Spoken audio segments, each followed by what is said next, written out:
po sa inyo lahat.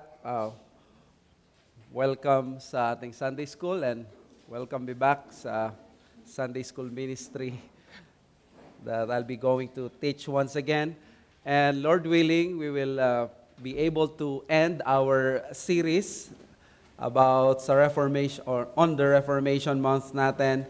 At patungkol ito sa aspect ng Reformation, yung kanyang contribution. At ang contribution niya ay napakarami. Alam natin ang Reformation, it has done so much good sa kasaysayan, sa mundo, sa Christianity.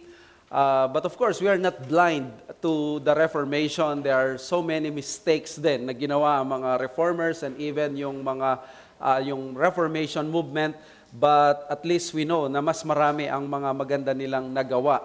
At sa ating pag-aaral that we see, or we're trying to look at the truth in beauty and clarity. If there is one thing na nagawa ang Reformation movement, it is that they were able to put the truth of God in the most beautiful and the most clear ways possible. And nag-endure ang mga katotohanan na ito, of course, because of the promise of God, ng truth niya mag-endure, but we are able to appreciate them more at mas readable, mas clear ito to the point na kahit ang mga bata naiintindihan ng Reformation truth. At yan ang tinitingnan natin right now. We will study yung second part ng issue ng Reformed prayers and we will try to see yung theology ng prayer sa buhay ni John Calvin, and we entitled it The Chief Exercise of Faith. That is for Calvin the very definition of prayer. That prayer is the chief exercise of faith. Well, no November 24, may tahimik na nagkaroon ng celebration sa Reformation world because the world has not been recognizing the person behind this celebration, and that is of course John Knox. Si John Knox ay namatay noong November 24, 1572 at siya ang nakilala na main man pagdating sa Reformation of Scotland.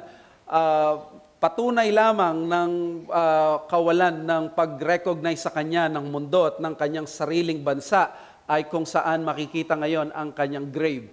Ang kanyang grave ngayon ay nasa isang parking lot, parking space, na number 23 parking space sa St. Giles Cathedral. Kung hindi mo to makikita or doon sa lugar na yon, kung wala lang nailagay na lapida na nakalagay na dito sa area na to nakalibing si John Knox, hindi malalaman na may isang tao, great man of God, na inilibing doon.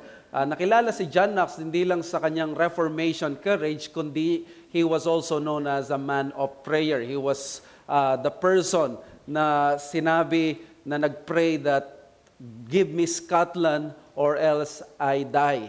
Siya rin ang taong tinutukoy ng mga reyna that when John Knox went to his prayer chamber to pray, the knees of the kings and queens of England are beginning to tremble. Ganon ka-powerful ang ministry ni John Knox. But John Knox himself was not a towering figure para sa kanyang sarili. He was just a student of a person na kilala din sa Reformation. In fact, what he did sa Scotland ay it's just yung photocopy ng nakita niya doon sa isang lugar kung saan siya na-train. And I'm speaking about Geneva Academy doon sa Geneva, Switzerland. He was trained under the Reformation movement and Reformation theology ni John Calvin. At kung paano siya naging man of prayer, we understand and we can even conclude safely that he also learned from the prayers and theology of John Calvin. So, bigyan tayo ng mabilis na review. No? As we have said, the Reformers handed to us the Reformation with equal earnestness in theology and in devotion to God, chiefly on prayer. Di ba sabi natin, marami silang mga nagawa pagdating sa Reformation. They were able to put them in beauty and clarity, itong truth na to, through catechism, through hymns, and now even their prayers. And the man of prayer na nakita natin, he is not a good systematic theologian, but he is a devout man of prayer, si Luther. Si Martin Luther provided the Protestant Church a reliable theology of prayer backed up by his own encouraging example of prayerfulness. May nagsabi sa kanya, sa atin, may nagsabi about him na even in the busiest moments of the Reformation period, Luther was able to take 2 hours a day to pray. In fact, he was quoted also saying na he's so busy that he needed 2 hours or 3 hours to pray para sa araw na yon.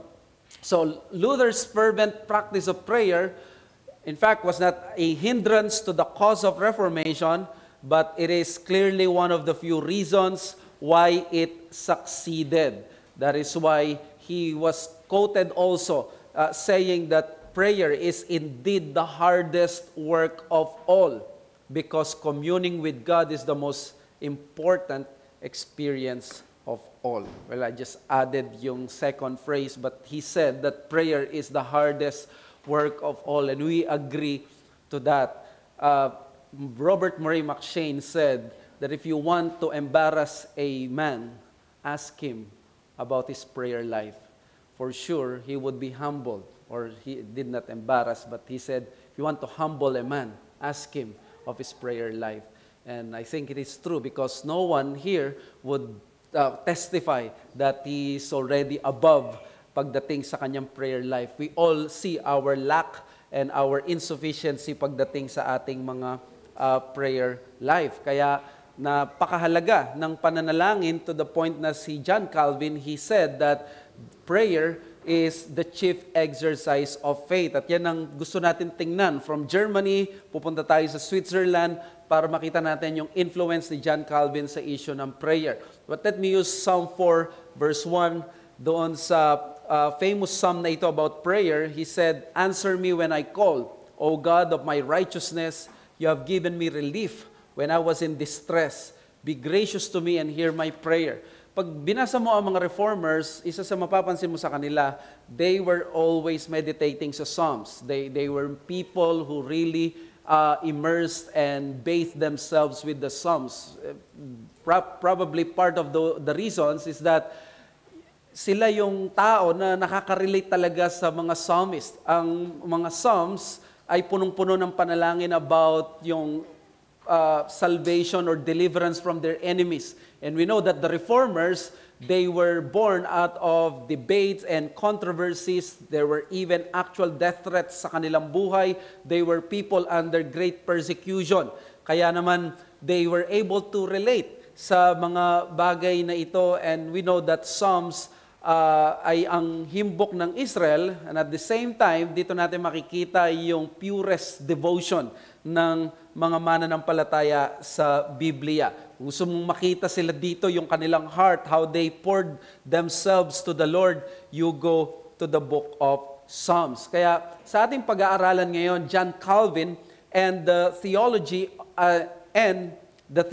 of prayer, because kung si Martin Luther, binigyan niya tayo ng example of a man of prayer, si John Calvin ganun din, pero isa sa malaking contribution niya ay yung kanyang theology of prayer. So, if you have studied sa mga Sunday school or Bible study or D-group niyo about prayer, be prepared kung paano pag-aralan natin yung prayer sa lente ng Reformed theology. And for sure, we will be humbled, katulad nung sabi ni Robert Murray McCheyne.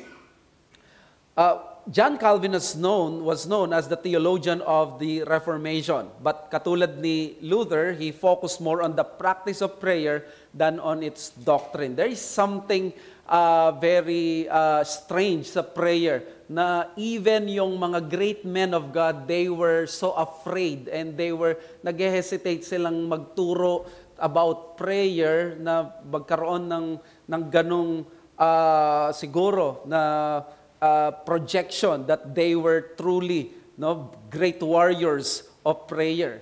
Kaya nga doon sa academy namin sa GMA, isa sa kinaiinisan na terminology ng aming principal ay kapag yung nagsasalita na prayer warrior ako. Parang napakahambog pakinggan na this person is projecting or introducing himself as really, di ba? Pagdating sa panalangin, napaka-prayerful niya. Even C.S. Lewis, when he wrote yung the Screwtape Letters, pinakita niya yung paano nagwo-work yung temptation. So may nagsuggest sa kanya, but di mo naman baligtarin ngayon, paano nagwo-work naman yung mga angels sa kanilang sa sanctify. And he felt humbled na para sa kanya, malaking kayabangan na i-presume niya na alam niya yung ganung bagay. Kaya ang ginawa niya is nagsulat siya ng libro ay about ng kabaligtaran na itong Screwtape Letters, and the result was the prayer or the letters to Malcolm, chiefly on prayers. So in other words, imbes na ituro paano nagwo-work ang angelic sanctification, ang pinakita niya is this is how yung sanctification nangyayari, chiefly on your prayer life. Pakita ko sa inyo paano natin nasabi na itong si John Calvin, he was a man who practiced prayer more than yung kanyang doctrine, at hindi lang yon, nag-contribute din siya ng theologies of prayer. Ito yung accusation sa mga Reformed people. Sabi nila, puro theology, pagdating sa predestination, sila, bukang bibig nila ito. But did you know that the longest chapters sa Institutes of the Christian religion, this is the systematic theology ng Reformation movement ng 1500s, 70 pages sa Battles McNeill edition ang topic of prayer. Mas mahaba pa sa topic ng election or predestination. Doon, sabi ni John T. McNeill, isa sa mga editors ng Institutes, this thoughtful and ample chapter with its tone of devout warmth takes its place in the forefront of historically celebrated discussions of prayer. So, makita natin dito yung emphasis at yung talagang passion ni John Calvin pagdating sa issue ng prayer. In fact, para sa kanya, Calvin said, prayer is the essence of the Christian life, a precious gift, not an academic problem. God ordained it not for himself, but as an exercise of piety of man. Well, kung gusto nyo ng shortcut na additional information sa theology ni Calvin sa prayer na wala at hindi nyo makikita sa mga ibang reformers, ito yon. Na nung sinabi niya that God ordained prayer not for himself. Sa kanya nanggaling yan at sa kanya natin matututunan yan. That really God invented or ordained that there will be prayer not primarily para sa kanya, kundi para sa exercise ng ating piety. And the reason is that for us to reach those riches which are laid up for us with the Heavenly Father. So in other words, ang intention ng Diyos is to bless us, to do us good pagdating sa prayer. Yung mga heavenly riches naka-store sa langit, at yun ay ipagkakalob sa atin through the ministry of prayer. So Calvin understood that prayer was made by God as a builder of the piety of man or piety for man. May magandang libro patungkol sa Reform and Puritan prayers, that is the book Taking Hold of God. Inedit yan ni Joel Beeke at ni Brian G. Najapur. Sabi ni Joel Beeke sa kanyang chapter, John Calvin on Prayer as Communion with God, prayer is the first and foremost exercise expected of God's children. It is by prayer that we test the genuineness of our faith. When we turn to God, to our God, and call upon His name, and when we do not think only about ourselves and our concerns, but generally include all who are joined to us and who are in one way or another close to us. Now, napakaraming sinasabi ang mga teachers, Bible teachers, ano talaga yung evidence na may pananampalataya ang tao. At maraming sinasabi, good works, sinasabi yung meditation sa Word. Pero bakit nasabi ni John Calvin, it is through the exercise of prayer. At iniisip ko to, and this is my own suggestion lang. Isn't it, pag naligtas ka at na-convert ka, prayer would be just really like breathing. You always talk to God. Even though naglalakad ka, nagdadrive ka. And you cannot say na hindi prayer yon when you are truly communing with God at nagpipray ka kahit nakabukas ang mata mo. Well, of course, wala namang sinabi na kailangan nakapikit ang mata. We just do that so that we can concentrate, we can avoid yung distraction. But ang sinasabi ko is that ang Word of God, we have to read the Bible. At maraming beses tayong nagpipray kaysa sa nagbabasa. Pag umupo ka sa Biblia, you would just spend some 30 minutes, may nag-spend ba sa inyong 1 hour, mag-devotion, but you always continue to pray. This is what you do every day. This is what you do every hour na panalangin ka. Kung kakain ka ng 3 beses, I assume na at least minimum 3 times na nagpipray ka. But you should be embarrassed kung 3 times ka lang nagpipray, 3 beses ka kumakain. Di ba? So this is something na makita dapat natin. And then, tingnan natin yung definition and description ni Calvin sa prayer. First, para sa kanya, prayer is communion with God. And this is so true. Sa kanyang institutes, sinabi niya doon sa Book 3, Chapter 20, Paragraph 2, a communion of men with God by which, having entered the heavenly sanctuary, they appeal to Him in person concerning His promises in order to experience that what they believed was not in vain. So, kung meron kayong makikitang mapapansin kay John Calvin, ang prayer para sa kanya is not actually just to get things. Actually, ang number 1 niyang ina-emphasize is assurance, confidence. Na kapag nagpipray ka daw, nagkakaroon ka ng assurance na tiyak yung pananampalataya mo. Na ina-assure mo, syempre, sarili mo sa promises ng Diyos. When you pray, Lord, please give me strength for today. Give me wisdom. Ina-affirm mo doon na ang Diyos ay nagbibigay ng wisdom. Na ang kanyang pangako, maaasahan mo siya pagdating sa bagay na yon. The number 2, prayer is expounding of our desires to God. Now, I have to clarify na yung desires niya dito is we are assuming a Christian who is really someone na ang person na ito ay Christian. And we assume na ang Kristiyano yung desires niya is that yung desire na it glorifies God. May personal siyang desire, minsan hindi kalooban ng Diyos, but at the same time, hindi ito wicked desires. Wala namang lalapit sa Diyos na sasabihin niya, no, Lord, tulungan mo akong patayin yon.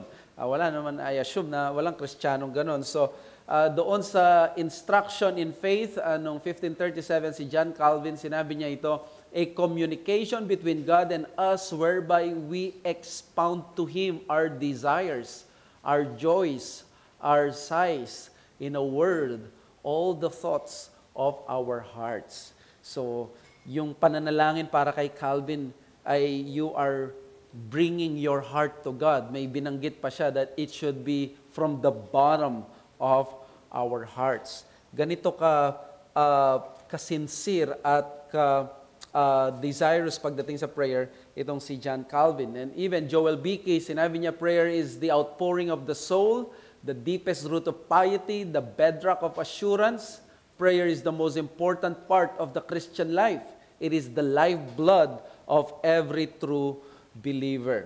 So, kung ikaw ay nabubuhay araw-araw, hindi ka man nananalangin, hindi ka man nag-a-utter ng anumang papuri at kahilingan or desire sa Diyos, how can you say na ikaw ay binigyan ng buhay na walang hanggan ng Panginoon? And then, ang famous of all, prayer is the chief exercise of faith. Again, doon sa book ni Beeke, sabi niya, for Calvin, faith and prayer are inseparable. Faith nourishes and compels prayer, and prayer nourishes and confirms faith. The true test of faith lies in prayer, for we cannot pray to God without faith. Prayer that proceeds from faith is the only way to invoke God. It is faith that obtains whatever is granted to prayer. So, paano hindi ka magkakaroon ng paglago sa pananampalataya? Because pag nanalangin ka, there is that necessary ingredient na meron kang pananampalataya when you pray. How can you pray na walang pananampalataya na hindi ka naman pala naniniwala doon sa hinihiling mo? Diba? So, this is very precious sa atin bilang mga Kristiyano.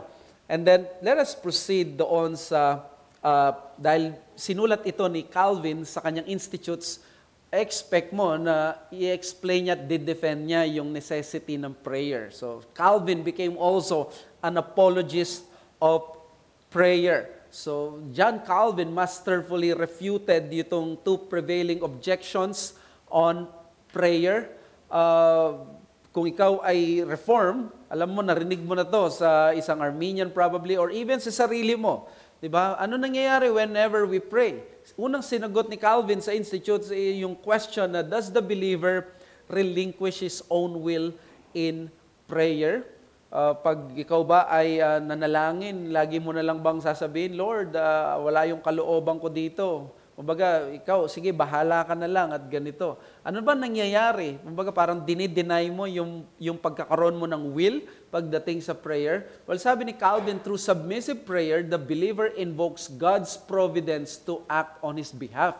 So may hindi pagdi-deny ng will ang prayer. It is actually submission of your will. Diba? Whenever we pray, Lord, tulungan mo akong tanggapin kung ano ang nangyari. Panginoon, tulungan mo ako na ma-pattern ko, yung maisip ko kung paano ko dapat isipin at tingnan ang bagay na ito. So you are actually asking God, Lord, i-pattern mo yung aking pag-iisip doon ayon sa nangyaring providencia. Yun yung napakagandang sinabi niya, di ba? That God would act on behalf dito through the providence of God. So may sinabi pa nga si Calvin na yung pagdating sa prayer, it is actually yung pag-intertwine daw ng will ng Diyos at ng will ng tao. This is to protect yung accusation, yung katotohanan na hindi nawawala yung will natin, but we just subject our will to God. So nagwo-work daw yung dalawang wills, and that is the will of God and the will of man. Kasi ang description sa atin ng mga atheists, minsan mga robot tayo, wala tayong will pagdating sa Diyos. No, we subject our will because of who God is. He is omniscient, He is wiser than us. And then, number 2, does the omniscience and omnipotence of God make prayer superfluous? So in other words, parang kalokohan lang ba yung panalangin? Alam na pala ng Diyos, mangyayari, mas makapangyarihan siya, why do we need to pray? So sabi ni Calvin, our prayers do not get in the way of God because He ordained in providence the means as well as the end. So let's say, ang end, gusto ng Diyos na bigyan ka ng, let's say, ng pinagpipray mong degree, o gusto ng Diyos, inintend niya na bigyan ka ng ganitong future. So, paano niya, inordain niya yung end na yon? Di mo ba alam na kasama sa inordain niya yung means? At paano ba yung means na yon? Mangyayari ba yung means na yon by magic or through other means na no, the ordinary ways of God ng inordain niya means is providence. At kasama doon sa providence na yon ay yung pagkaligtas mo, pati yung pananalangin mo. So, inordain ng Diyos hindi lang yung end, but also the means. Sabi ni Vicky, nevertheless, prayer is still effective, for these two truths must never be forgotten. First, that in His divine wisdom, God anticipates our prayers, and second, that in His divine love, God responds to them. It is against God's nature not to hear and answer the prayers of His people. God feels drawn to help us and not to disappoint us in His grace. Mga kapatid, kung meron kayong dapat baunin sa inyo at i-memorize, itatak sa isip nyo, I think that's the word of Joel Bicky. It is against God's nature not to hear and answer the prayer of His people. Kapag dala-dala natin ito, tingnan mo, masisipagin ka mag-pray, magkakaroon ka lagi ng hope pagdating sa pananalangin. And that is so beautiful. It is against God's nature because the nature of God is always to respond to His people in Christ. So, sabi rin ni Michael Horton, by the way, just to add, sabi ni Horton, kung sasabihin dahil sovereign ng Diyos din ako kailangan mag-pray, di ba dapat mas lalo kang hindi mag-pray kung hindi sovereign ng Diyos? Kung sovereign ng Diyos, mas lalo ka dapat mag-pray. Dahil alam mo, kaya niyang gawin. Kaya niyang i-transform. Even to the last minute, pwede may mangyaring milagro. Di ba? At ganun ang dapat na perspective natin. So therefore, prayer, according to Calvin, is not contrary to divine sovereignty. Si Bruce Ware, sa kanyang study about the role of prayer and the word in the Christian life according to John Calvin, he said, while prayer never coerces God to act other than in His infinite wisdom as willed, it nevertheless is one important and necessary condition which must be present for certain aspects of God's work to be carried out. Prayer then is not a contrary to divine sovereignty, but it is a divinely ordained instrument functioning within the sphere of God's sovereign wisdom and power in carrying out His will. No? Kaya nung isang pastor's conference, pinresent ni Pastor Espinosa yung paper na kung makikita mo sa Bible, ang Diyos, pinigil niya ang isang bagay because of prayer. Tapos pinakita rin niya na ang Diyos hindi niya pinigil ang isang bagay because of prayer. Tapos pinakita rin niya na ang Diyos ginawa niya ang isang bagay dahil sa prayer, hindi niya ginawa ang isang bagay dahil sa prayer. So, laging may ganito. Para ipakita sa atin sa New Testament and sa Old Testament that prayer really works. Prayer is effective. Not because may certain talisman ang prayer, but because God has ordained prayer to be effective. So, that's it. So, John Calvin said, the person who says he believes the gospel but has no interest in prayer proves that he is a scoffer and a hypocrite. Paano kang hindi magiging scoffer kung di ka nananalangin is that para kang taong hambog na hindi mo pinapansin kung ano yung pinoprovide ng Diyos sa'yo. Para mong iniinsulto at ginagawa mong walang halaga yung bagay na mahalaga sa Diyos. So this is, then Calvin in his Institute gave us the famous 4 rules. Pag titingnan mo to, nakikita nyo to minsan sa social media, very famous itong 4 rules na ito ni Calvin. He taught that prayer cannot survive without a disciplined exercise of it. Sa kanyang commentary sa Daniel 6:10, he said, unless we fix certain hours in the day for prayer, it easily slips from our memory. So, ang isang disiplinadong taong katulad ni John Calvin, isang mabising taong tulad ni John Calvin, kaya niyang sabihin na mag-i-slip sa memory mo itong pananalangin kung di ka mag-a-appoint ng time sa buhay mo, sa oras mo, sa schedule mo. Kung siya mismo sinabi niya to, how much more ikaw? So we better listen, we better take heed. No, hindi pa tayo nagpapastor ng buong syudad.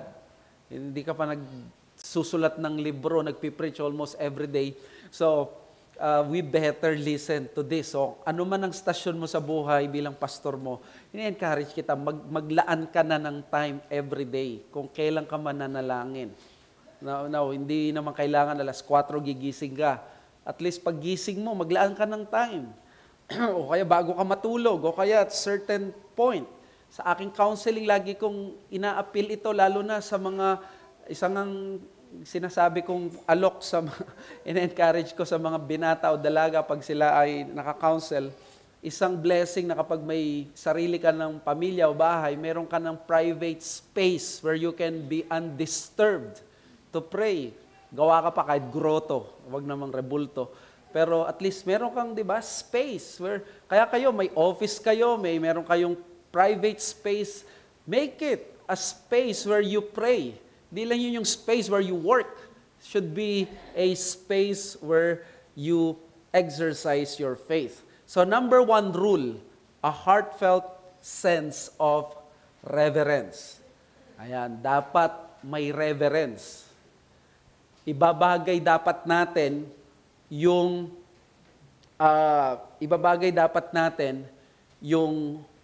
exercise o yung uri ng communication sa uri ng ating pananalita. Nakukuha natin yon. May nararapat na uri ng pananalita sa mga iba't ibang uri ng communication. Halimbawa, gusto mong magpatawa or maging clown. Hindi ka pwede maging seryoso. Kailangan maging, jolly ka or masyado kang dapat maano ka. O kaya naman, gusto mong maging parang sa korte, abogado, hindi mo pwedeng gawing parang trivial na para ka nagsasalita na parang let's say, si Babalo, kung sino mang mga nagpapatawa. May tamang, pinag-uusapan kasi namin ito nung mga anak ko, yung family ko, na there are certain types of movement or even yung discipline depende sa uri ng communication na ginagawa mo. For example, sa preaching, it is a dignified form of communication. We cannot just be trivial about it. Di kami pwedeng magkikilos lamang dito to the point na parang masyado naming binababa yung uri ng ano. There should be that experience that we are herald of the Word of God. Pagdating sa prayer, ganun din. Hindi tayo pwedeng magtawagan lang ng bro, kumusta ka? There should be reverence. We are talking to someone na mataas sa atin, although immanent siya, he is transcendent. So, for Calvin, prayer should arise from the bottom of our hearts. Sabi sa Institutes, now for framing prayer duly and properly, let this be the first rule, that we be disposed in mind and heart as befits those who enter conversation with God. Okay? Nung nag-transition ako mula sa non-reform to becoming reform, and alam niyo yung experience na pag sumama ka sa grupo ng mga reform, then there will be always yung prayer, opening prayer.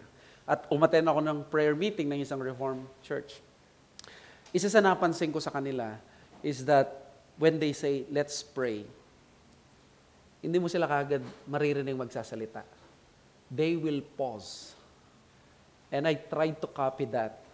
Whenever I try to close my eyes and pray, I pause muna. Gusto kong i-prepare ko muna sarili ko at ma-sense na ano man ang saya mo, ano man ang lungkot mo, or ano man, magkaroon ka ng feel that you are about to enter the presence of God in prayer. Now, doesn't happen always, lalo na siguro sa pag kumakain or gano'n, but every time that there is a prayer, napapansin ko yon sa mga Reformed churches. And that is something na pwede nating gayahin. Not only sa corporate worship natin, but also sa ating mga sarili na personal na ano. But of course, it is not a law. So kung sabi mo, let's pray, then you pray immediately, walang problema doon. Hindi dapat maging issue, hindi ito katulad ng reform. It's not like that, okay? So, only the disciplined mind and heart is the one truly prepared to pray. Yan ang sabi ni Calvin, let us therefore realize that the only persons who duly and properly geared themselves to pray are those who are so moved by God's majesty that freed from earthly cares and affections, they come to it. So, heartfelt sense of reverence, masense mo ang kausap mo Diyos. Number 2 rule, a heart sense of need and repentance. So maramdaman mo na dahil ang Diyos mataas siya, banal siya, magkaroon ka ngayon ng sense of need and repentance. Ginamit ni Calvin yung word na penitence, pero hindi ito pagpepenitensya. Ang ibig lang sabihin nito, sorrow for sin. Nare-realize mo kaagad na ikaw ay isang prisoner na nangangailangan ng pardon. Hindi ka isang tao na parang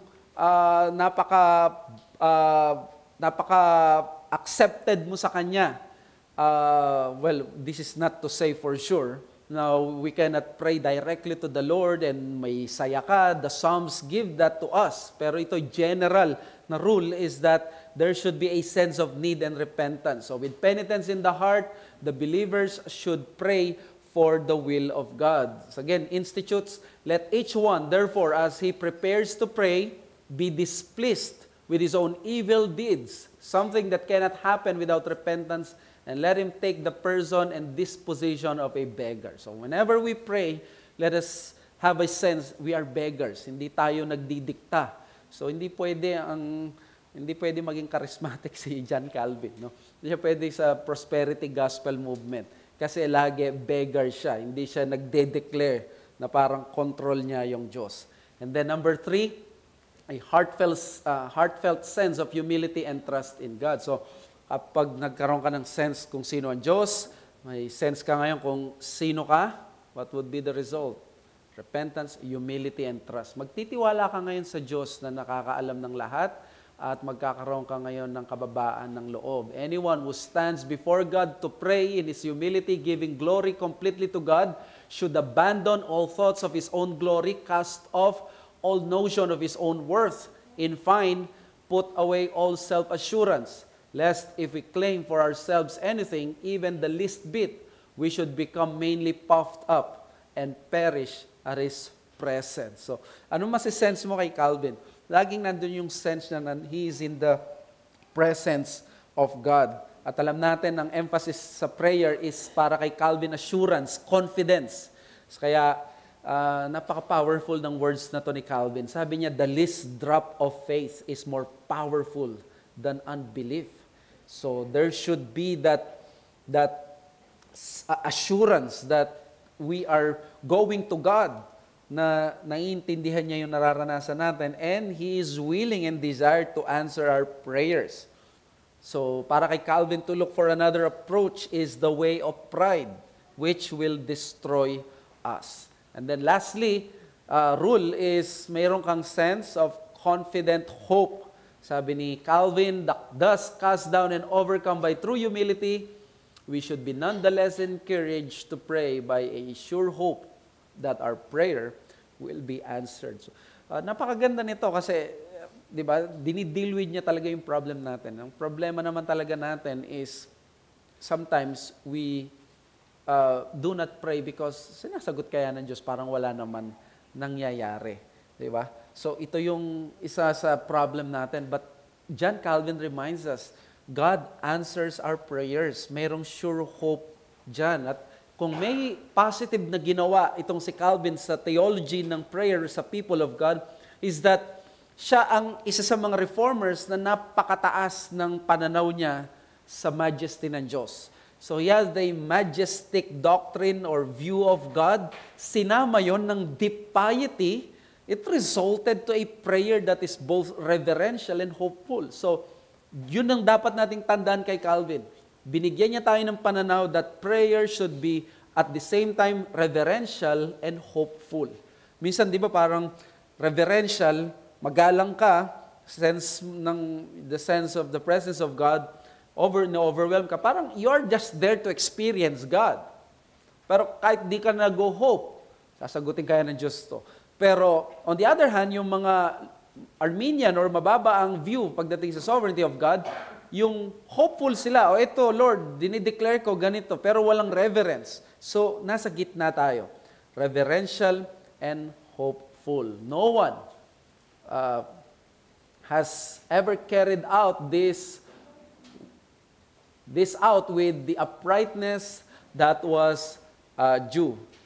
Niremind naman tayo ni Calvin na parang napakahirap i-accomplish naman nito yung sinabi niya pagdating sa prayer. Pero ni-remind niya, sabi niya, kayo mag-alala, walang taong nabubuhay na nagagawa yung in-expect ng Diyos sa kanya, na yung uprightness that was due. In fact, doon sa writings ni Calvin, inamin niya mismo that he even himself, the man, the theologian of the Reformation, is at times struggling to pray. Kaya struggle din ang prayer life kay John Calvin. So, God is compassionate. Sabi ni Calvin that even on our stammering and pardons our ignorance. So, He tolerates daw yung stammering natin and He pardons our ignorance. Ganito ang prayer ng Diyos, sa atin, ng Diyos, ganito siya ka-compassionate. Hindi natin kailangan yung pinapamalumuti natin yung ating mga words, ng mga highfalutin words. That is not necessary, lalo na sa private prayer. There are some things na kailangan sa public prayer, intelligible, and then we have to draw from the rich experiences of the people of God, especially in Scripture. Tama yon, maganda yon. Pero, when sa mga baguhan sa Reformation, baka nag-stammer ka sa prayer at minsan magkakaroon ka ng insecurity, na di-discourage ka kasi si brother ganito, para siyang Puritan mag-pray, o kaya ganito yung mag-pray yung mga iba. No, Yung okay lang mag-stammer ka, but you continue to improve. At wala nang ibang secret and way, kundi you continue to pray privately. At you use words. You just don't think. You use your mouth. You use your lips pag nananalangin. Vicky said, in short, we will never feel like worthy petitioners. Our checkered prayer life is often attacked by doubts. But such struggles show us on our ongoing need for prayer itself as a lifting of the Spirit and continually drive us to Jesus Christ, who alone will change the throne of dreadful glory into the throne of grace.